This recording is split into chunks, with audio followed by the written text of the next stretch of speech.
Hi guys, Bomber here. Welcome back to the channel, and today we're gonna do an updated version of Chapter 1 of Captain LISTRATA'S campaign, because I used a deck which had some cards that have been changed during these months. For example, the Merchant Guild, and probably that's only it. So I'm gonna do an updated version of the deck and then showcase some gameplay of the deck, but this time around will be without commentary because it is so much faster to do, and so this will allow me to go through those campaign chapters that I need to redo much faster, and so I will give you much more content in less time. So, looking at the deck, first of all, the Merchant Guild has been changed, if you don't know. Now it reads, draw a card, and on turn, /feed 3 gold, summon Spice Clipper, discards when depleted. So I still feel like this card is very good to actually complete the chapter of Captain LISTRATA'S campaign, while also, as I said in the first video, it's very cheap, since really you just need to upgrade the Listrata to level 8, I think, to have 2 copies of Merchant Guilds. It's true that they will not be fully upgraded. For that it will take a long time, because you need to reach level 28 of the hero, which is much more difficult than going at level 8.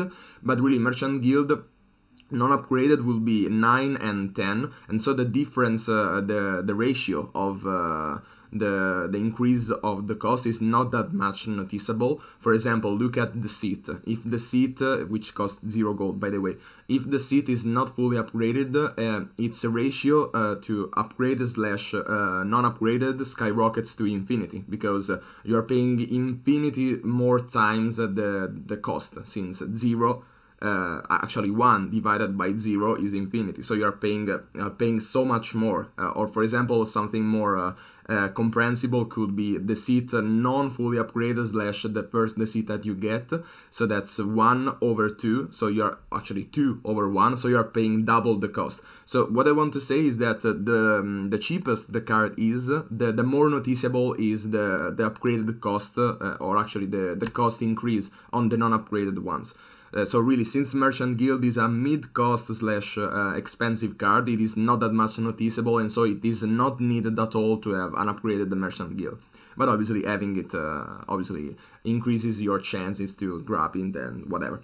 So with that said, that was a bit of an instructional thing. Let's look at the deck. So I went for a Vespitole Ally, so we run Courtesan, Wealthy Patron, Winter, Soldier as a way to protect a bit our allies while also being an ally, and I could go probably for a Palisade if I wanted just protection, but Soldier is actually, or actually you could go for a Mercenary or Militia even if you don't have the Soldier. Probably Mercenary is better, because we are looking at more health on the card. Probably not the Knight, because it is too much expensive and we really don't need that much of a defensive power, but really the Soldier is much better than the Palisade, because it is actually a win condition by itself. We can feed it to attack. The same goes for Courtesan, but obviously the Courtesan is more of a glass cannon. Instead, the Soldier is more of a defensive tool, which is also a win condition. They are both win condition of the deck, but the Soldier is actually even good in some other cases, like for example, as I say, to protect in the early game your other glass cannons, like the Wealthy Patron, the Vintner, or the Courtesan. Then we have a Ballista, which is not as synergistic with our deck, because we are producing so much food, and Ballista doesn't interact with food, but it's just a really well-rounded card. It's just very strong in the early game. It contests the boards, it can clear your opponent's stuff early on, and it's really difficult to clear most of the times, because it's true that it's only 2 resources, but with the cycling capabilities Vespitole has, 2 resources every time to kill a Ballista is pretty hard to do, and so we are actually making our opponent spend resource to kill the Ballista, and in a consistent way. And if they don't, then it's raw attack power for us, which is always good. So this is the main core of the deck, so we run ally-based cards, and right now, looking at the Merchant Guild, this currently fits in a very ally-based strategy, because this itself is spawning allies every turn, or is spawning allies by paying gold.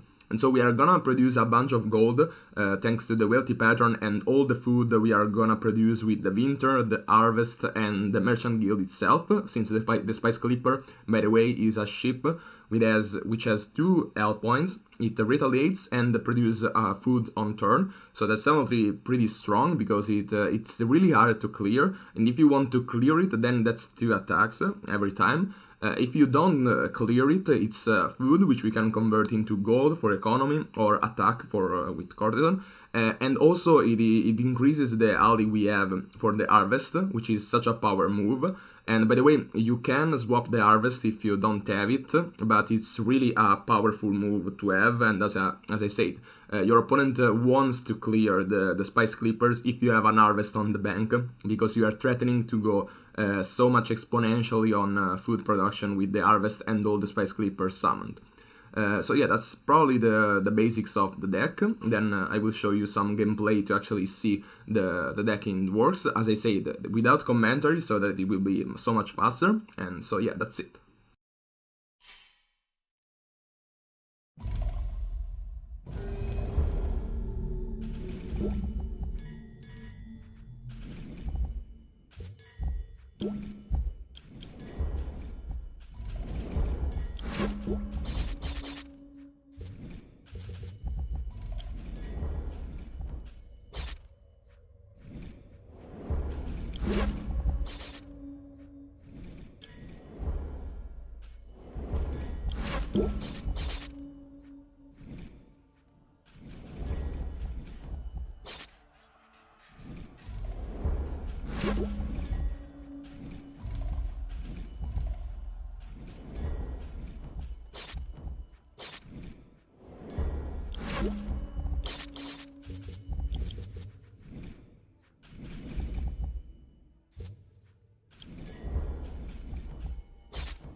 So, that's it for this video, hope you liked it and find it useful. Be sure to leave down below a comment to let me know what you want to see in the next videos, and as always, see ya!